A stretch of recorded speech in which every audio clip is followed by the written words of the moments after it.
তারপর আবার ভাত খাওয়াইছে, এরপর আবার মারছে, আবার খাওয়াইছে। ওর মা বাবা ভাই বোন সবাই কেউই নাই বলতে গেলে। ওর ক্ষুধার জ্বালার কারো থেকে টাকা নিল চাইয়া।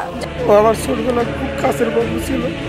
দেখেন আমার কষ্ট, হৃদয়ের একটা ব্যথা, আমার আব্বা আম্মা নাই। বাংলাদেশের সর্বোচ্চ শিক্ষার্থীদের দ্বারা এরকমের ন্যাক্কারজনক কাজ, নিম্ন লেভেলের কাজ কখনই আশা করা যায় না। ঢাকা বিশ্ববিদ্যালয়ের ছাত্ররা বাংলাদেশের সর্বোচ্চ স্থানে থেকে যেরকমের সাধারণ মানুষের উপকার করতে পারে, তেমনি ঢাকা বিশ্ববিদ্যালয়ের শিক্ষার্থীরা বাংলাদেশের সর্বনিম্ন কাজটি করেও তারা দেখাতে পারে। ওখানে কি একটি লোক ছিল না তাদেরকে প্রতিবাদ করার মতন? একটি লোক ওখানে ছিল না তাদেরকে প্রতিবাদ করার মতন? যারা ওখানে মারছিল, ঢাকা বিশ্ববিদ্যালয়ের এরিয়ার ভিতরে তো সকলেই শিক্ষার্থী ছিল, তো একটি শিক্ষার্থীও কি প্রতিবাদ করতে পারলো না যে ওনাকে কেন মারা হচ্ছে, কেন ওনাকে অবিচারে মারা হচ্ছে? তাকে মোটামুটি বেশ ভালো ধরনের মারধর করা হয় না, বাইরে কেউ না, অবশ্যই হলের কেউ। ওরা যে একটা জলজন্ত মানুষকে কুকুরের মতন পিটাইয়া মারলো, ওরা কি সজ্ঞানে ছিল নাকি ওরা গাঁজা খাইছিল? ওরা কি গাঁজাখোর? ওরা কি নেশা করে ওইখানে? ওরা কি ওখানে নেশা করতে গেছে নাকি ওখানে ওরা গাঁজা খাইতে গেছে? এই গাঁজাখোর গুলোকে কেন ওখানে শিক্ষা ব্যবস্থা এবং কেন ওখানে ওদেরকে শিক্ষিত করার জন্য রাখা হয়েছে? ওদেরকে তো গাঁজা খাইতে পাঠাই দেওয়া উচিত। ওরা তো গাঁজাখোর। সাপকে যেভাবে পিটিয়ে মারে আপনি সেভাবে একটা মানুষকে পিটিয়েছেন। ভাই এখন কথা হচ্ছে যে ভাই আমি হচ্ছে যে ওনাকে হচ্ছে যে জাস্ট শুধু আবেগের বসে।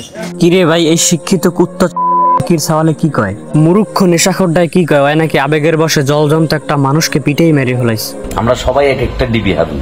ডিবি হারুন যেমন সবাইকে নিয়ে গিয়ে সুন্দর করে ভাত খাওয়াইতো, বিরিয়ানি খাওয়াইতো, তারপর তাদেরকে নানানভাবে টর্চার করতো, আপনারাও কিন্তু ছেলেটার সাথে সেম কাজটা করলেন। সাধারণ মানুষ শিক্ষার্থীদেরকে বিশ্বাস করে তাদের উপর সকল দায়ভার, তাদের উপর সকল দায়িত্ব চাপিয়ে দিয়েছে। সাধারণ মানুষ সকল দায়িত্ব তাদের উপর দিয়ে দিয়েছে।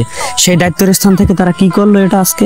সাধারণ মানুষ আপনাদেরকে বিশ্বাস করতেছিল, সাধারণ মানুষ শিক্ষার্থীদেরকে বিশ্বাস করতেছিল, কিন্তু সাধারণ মানুষ এখন বুঝতেছে যে আপনারা কত বড় বলদ, কত বড় বলদের হাতে এই বাংলাদেশটা তুলে দিচ্ছে সাধারণ মানুষ। সব তো আপনারাই করতেছেন ভাই, আপনারাই তো চালাচ্ছেন। আমরা তো আপনাদেরকে নেতা মেনে এখন বসে আছি যে আপনারা দেশের জন্য ভালো কিছু করবেন, ওই ভালো কিছু হবে, ওই ভালোটার সুফল পুরো 18 কোটি বাঙালি পাবে, কিন্তু আপনারা করতেছেন নাকি? এখন এইটার দায়ভার কে নিবে?